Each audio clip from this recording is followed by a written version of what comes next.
Cemeteries are largely seen as a final resting place, an end, but the story of the Gods of Acre section of Newport's Common Burying Ground is an actual beginning point on the long history of African heritage in Newport, in America, and across the African diaspora. Newport, Rhode Island, established one of America's earliest colonial seaports. Few would recognize that during the colonial era, what we today recognize as the golden age of the maritime economy in the 18th century, Newport, Rhode Island was the largest slave trading port in all of British North America. Newport merchants were directly involved in transporting close to 100,000 enslaved African men, women, and children from West Africa to the West Indies, and then a few would make it back to the shores of Rhode Island. So the story of Gods of Acre is the story of those African heritage men, women, and families that survived the transatlantic trade, that survived slavery, and would eventually land in Newport, and as a part of the end of their life and their death, will be buried in what is today the oldest and largest existing African burying ground in America at Newport, called Gods of Acre.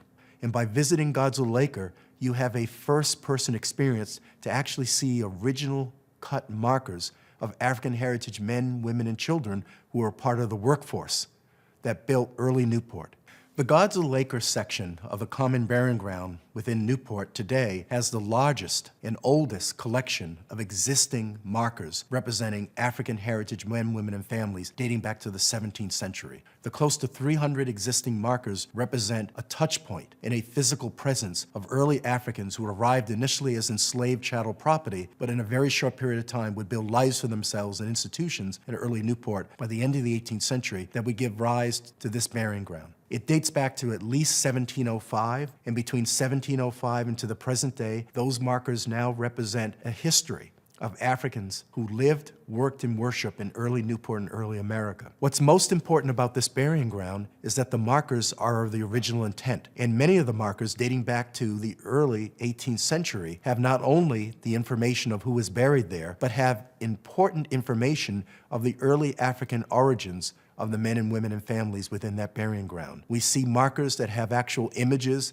that have African features. We see markers that recognize African names before, during, and after enslavement. And we have markers that provide geographical information as far as the journey across the diaspora from West Africa to the West Indies and eventually to Newport. One of the unique aspects of understanding the history of early Africans in America, and is very much represented in those that are buried or those that supported the burial of Africans in Gods of Acre, is the fact that by the late 18th century, free Africans would come together in Newport and form one of America's first African burial societies. This burial society had a specific task to raise money to ensure that every African person in Newport, regardless of social class, regardless of religion, would have an opportunity to have a proper burial. It's important to understand this circumstance because in early American history, particularly during the 18th century, very few people could afford a proper burial. And if they received any location of a marker, it normally was of a wood and not a granite or a marble or a stone structure. So for these Africans to have the wherewithal in the early part of the 19th and late 18th century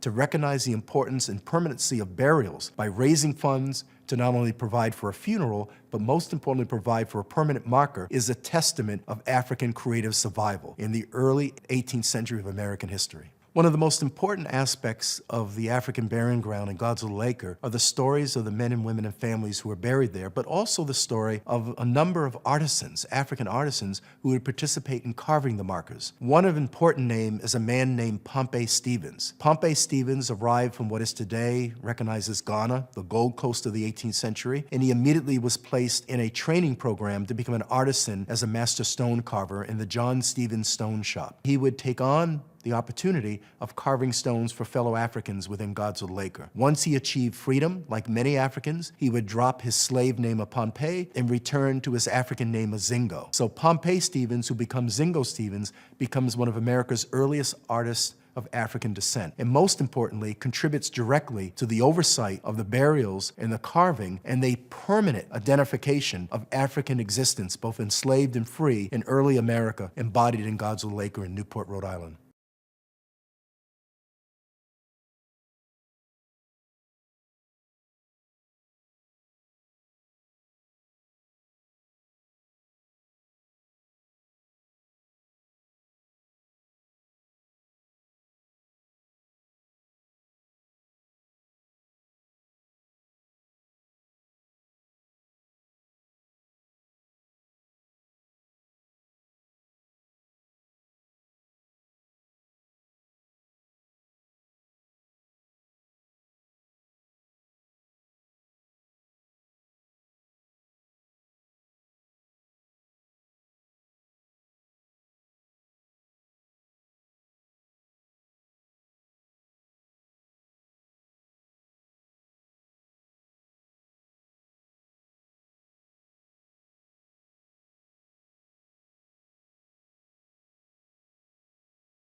Cemeteries are largely seen as a final resting place, an end.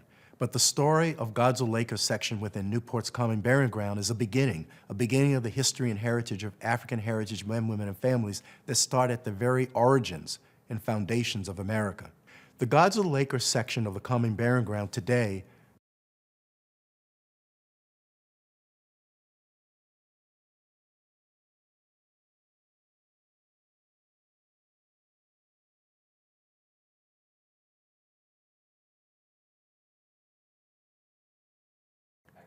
the oldest and the largest African heritage burying ground in the United States of America. One of the most important aspects of God's Little Acre is the fact that there are surviving 18th century markers that were actually fabricated and cut and etched by enslaved African stone carvers such as Pompey Stevens.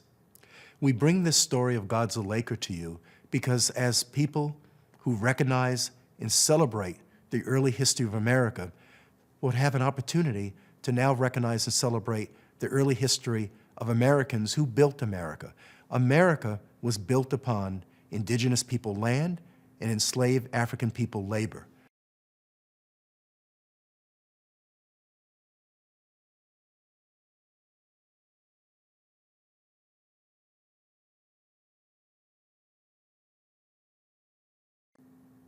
Many people see cemeteries as a final resting place and end, but in fact, cemeteries are actually touchstones and starting points of learning the early history of a community and of a country and the men, women, and families who lived within it.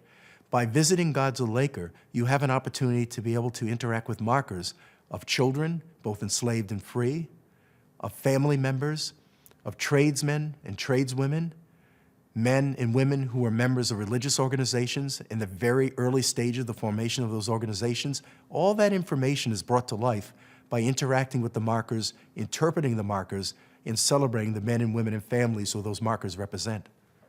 This history is important to me and why I share it with you, because it's the history of America. This is our history and heritage. The men and women and families that founded, that built, and that supported early America did not only look like George and Martha Washington. They were people that came from West Africa, from the West Indies, from across the world. So by understanding and celebrating the history of God's Little Acre and the men and women and families that represents, it gives us a better appreciation and a factual understanding of the entire founding of America, which was a contribution regardless of race, religion, or class. History many times is interpreted by the majority leaders. And many times when we begin to talk about and interpret American history, it's through the lens of the majority people, the founding fathers, the Christian community, the leading merchant traders. And by unveiling history from the perspective of men and women and families who may not have arrived as colonizers or founders or entrepreneurs, but who might have arrived as poor immigrants or as enslaved chattel property, we have a sense of, as a part of their arrival, they immediately became a part of the workforce that drove the economy, that directly benefited the prosperity and the wealth of the founding families and fathers. So you really can't understand history without understanding all aspects of the people who participated in creating that history. And God's Little Acre Burying Ground is a very important segment of understanding the larger history of Newport, colonial America, and certainly the African heritage participation and benefits at that time. What's extraordinary about God's Little Acre as a part of the larger historic fabric of Newport, Rhode Island today, a population of less than 25,000 people, has the largest concentration of existing 18th and 17th century structures than any city in America. And when you begin to peel back the men and women who lived, worked, and worshiped in those structures over nearly 4 centuries of living, you find that a significant African heritage presence is a part of these structures. So as we leave God's Little Acre, we can walk through any part of Newport and find a colonial home or a colonial structure where an African once lived, worked, or worshiped, and then eventually at the end of their life would be buried within God's Little Acre. Possibly one of the greatest challenges, but one of the most important efforts, is the ongoing preservation of God's Little Acre. Many of the markers that date back to the 18th century are made of slate material, which is very porous and very fragile. and we're having an ongoing battle with Mother Nature and vandalism and sometimes neglect in being able to maintain and restore these markers. So the City of Newport, working with the Rhode Island Black Heritage Society and other partners, have been taking on a major effort to continue to restore and protect and preserve these markers that are very much a part of the early history of not only African heritage people, but all of America. And one of the most important aspects that we emphasize is, if we all care about preserving an historic home, shouldn't we also care about preserving historic landscapes and cemeteries that also represent the early history of our city, our community, and of our country?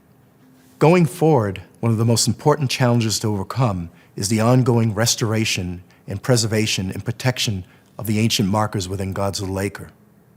Many of the markers from the 18th century are made of a slate material, which is very porous and fragile, and many times is subjected to Mother Nature, weather, and even vandalism. So as we begin the process of continuing to interpret this important history, it's important that we also recognize that the restoration work and the interpretation work and the support work led by the City of Newport and the Rhode Island Black Heritage Society is an ongoing effort to maintain these historic sites and these historic physical reminders of African heritage for generations to come.